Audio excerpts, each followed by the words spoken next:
All right, this story starts a couple years back. My oldest son is not even old enough to walk yet, let alone crawl. And we just moved from a condo into a house that was about twice the square footage of what we were used to. As you can imagine, we have a lot of empty rooms that require furnishing at this point. And it's more than you might even expect because 90% of the furniture that we had was left in Utah. We sold the furniture that we had there instead of moving it to reduce cost for moving and make the logistics a little easier. The thing I most distinctly remember was having a nearly empty living room where we threw out a playmat, a blanket, and a little baby gym. And we lay Oliver in the middle of the room and just say, "This is your space." Where I'm sitting right now, if I look over the camera, I can still see the living room where we set Oliver up those first couple weeks. Now, on this show, we like to talk about frugality, hope-filled frugality, the intentional practice of prudent economy. And when it came to furnishing the house, we wanted to exercise hope-filled frugality to its fullest. This meant instead of buying brand new furniture, we were going to hunt out deals for furniture we really liked on the used market. The only problem with this is I'm a little picky when it comes to the style and what we were looking for the living room. I wanted wooden couches. I wanted a wooden couch. I wanted a wooden love seat, and I wanted a pushback chair. More specifically, I wanted something that resembled a stickly chair that my father had at my parents' house. I love that chair. I found it very comfortable, and I wanted that to be the place I sat to relax, read, and drink a cup of coffee. Oh, we also needed a couch for the basement, and I needed a new desk. I was sitting at a folding table, right? So we started scouring Facebook Marketplace and Craigslist and eBay for local pickup items, and we extended our search from everywhere in Kansas City all the way to Manhattan, where my parents live and where Amanda and I both went to school at Kansas State University. We were looking all the way out to Manhattan because there were two chairs very similar to the one that I wanted that were up for auction at an auction house in Manhattan.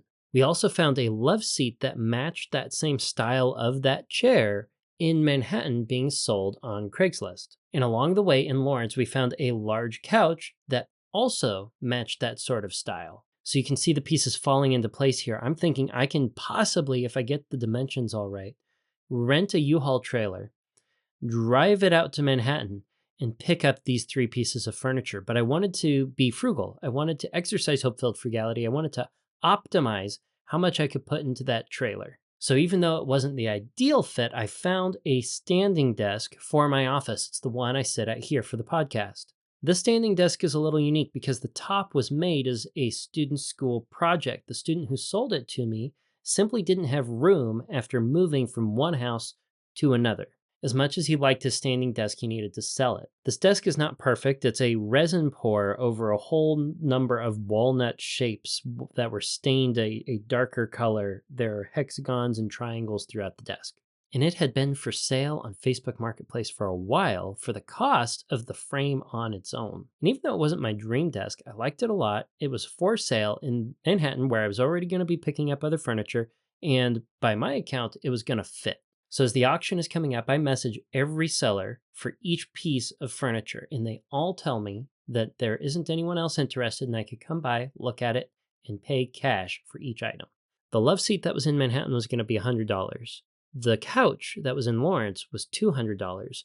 The desk was $400. And I didn't know exactly how much I was willing to spend on the chairs at the auction. So I called U-Haul, arranged for their largest trailer that I could put on my vehicle, and I got up first thing in the morning and made it to Lawrence, where I met my friend Emmett, who was ironically on his way to Kansas City that morning. He stopped and helped me move the couch into the trailer. It was relatively light and very easy, just simply had to finagle some stairs that were a little difficult. Honestly, I avoided all, if not most, of the heavy lifting on this trip. Okay, couch 1 was successfully picked up at around 7 or 7:30 a.m. I roll into Manhattan and I check out the love seat, and that's exactly what we're looking for. We get that thing purchased and we get it loaded into the trailer as well. At the auction, I failed to get both of the chairs because each one sold for over $500, which was a lot for knockoff Stickley chairs. Even though I really wanted this chair and it was the driver for the trip, I let it go. But I did find another smaller love seat that sold to me for only $2. This is the couch that we have in our basement. Next, I pick up the desk from the college students, and they had a small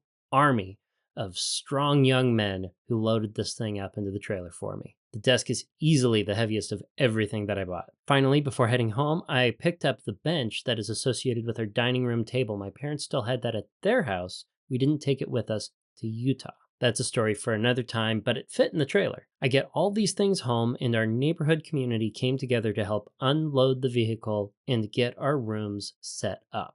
Something I'm very grateful for. Ironically, or out of pure serendipity, I check a number of listings for furniture for sale in our local area before I returned the U-Haul trailer.